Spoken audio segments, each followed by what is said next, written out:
সবাইকে শুভেচ্ছা এবং শুভকামনা। আসসালামু আলাইকুম রহমতুল্লাহি বারাকাতুহু। আমি লিটন খান, আমেরিকান নিউ ইয়র্ক থেকে। বিশেষ কোনো কাজে বের হয়েছি। আজকে মেট্রোতে আমরা কিভাবে যাতায়াত করি মূলত সেটি দেখাবো।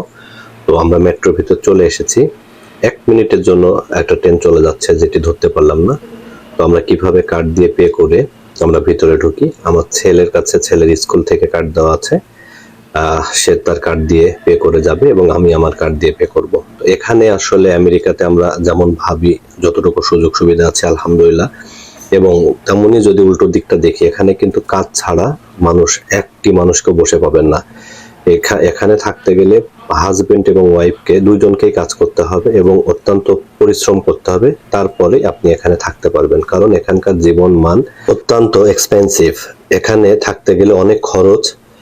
তাহলে বুঝতে পারছেন কাজ ছাড়া এখানে কি মানুষ সকাল থেকে সন্ধ্যা পর্যন্ত ভূতের মতো কাজ করে। এবং আর কি বলবো, আর এটা যেটা দেখতে পাচ্ছেন ট্রেনের কিন্তু ভিতরে আমি চলে এসেছি, প্ল্যাটফর্মের ভিতরে এটা অংশ। তো এখানে কিন্তু রিস্ক আছে। পিলারের পিছে আমি আমার ছেলেকে সবসময় গাইডলাইন দেই পিলারের পিছে দাঁড়ানোর জন্য। আর এখান থেকে আমরা কোথা থেকে উঠলাম সেই অ্যাড্রেসটা, এই ছেলেকে যেখানে দাঁড়াতে বলেছি সে দাঁড়িয়ে আছে। কেননা এই সামনে একটি ট্রেন চলে যাচ্ছে, দেখেন। আমরা যখন আবার ফিরে আসবো তখন ওই রুটে আমরা নামবো।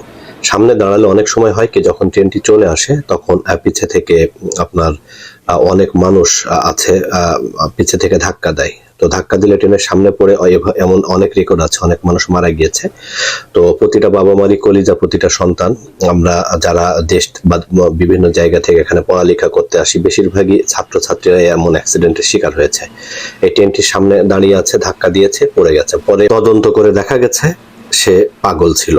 তো পাগলের সামনে দাঁড়িয়ে ছিল, সে বুঝতে পারেনি কিন্তু পড়ে গেছে। তো যার কারণে আমি প্রতিটা ছাত্রছাত্রী বা আমার ছেলের বয়সী বা বড় মানুষকে সবাইকে আমি অনুরোধ করে বলি যে যখনই যে মেট্রোতে উঠবেন সামনে দাঁড়াবেন না, পিলারটার বিলকুল পিছে দাঁড়াবেন, যেন কেউ যদি ধাক্কাও দেয় বা মস্কারা করে বা পাশে থেকে কেউ পড়ে গেছে যেন আপনি আপনার নিজের ব্যালেন্সটি রাখতে পারেন। তো আমরা ট্রেন থেমে গেল, আমার ছেলে অপেক্ষারত আছে, দরজাটা খুললেই ভিতরে ঢুকবে। তো আলহামদুলিল্লাহ ঢুকে আমরা যতদিনই গিয়েছি বেশ ভালো পরিবেশ পেয়েছি, অনেক মানে ফাঁকা ফাঁকা পেয়েছি। বন্ধ হয়ে গেল, এখন চলে যাবে, ট্রেনটি রওনা হবে। আমরা যাচ্ছি, আমাদের উদ্দেশ্য জ্যাকসন হাইটে আমরা আজকে যাব। তো আমাদের এখান থেকে আমরা মেট্রো ধরে ধরে সবসময় যাই। তো যে কথা বলতেছিলাম, আপনারা আসলে জীবন মান যেমনই মনে করেন না কেন, এখানে কিন্তু অত্যন্ত কঠিন এবং কাজ ছাড়া কেউ পাবেন না। তো আপনারা যেখান থেকে আসতে চান আসতে পারবেন। মেন্টালি প্রস্তুতি থাকতে হবে, সকাল থেকে রাত পর্যন্ত আপনাকে পরিশ্রম করতে হবে, তাহলে আপনি এখানে টিকতে পারবেন। তো এমন মনস্থির হলেই আপনারা পারবেন। আর বিভিন্ন জায়গা থেকে আমাকে বেশিরভাগই মেসেজ পাঠান, আমি বা আমেরিকা থেকে কেউ আপনাদের সহযোগিতা করলে আপনারা আসতে পারবেন কিনা। আসলে কিন্তু ভাই এটা টোটালি ভিন্নতা।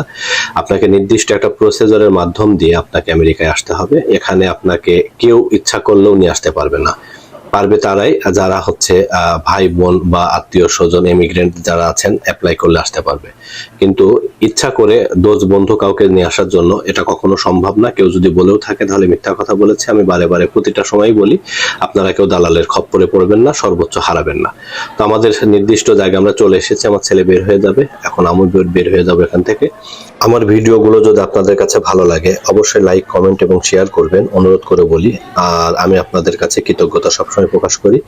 আপনারা ভালো থাকবেন, সবার সুস্বাস্থ্য কামনা করি। দেখা হবে পরবর্তী নতুন কোনো ভিডিওতে। আল্লাহ হাফেজ।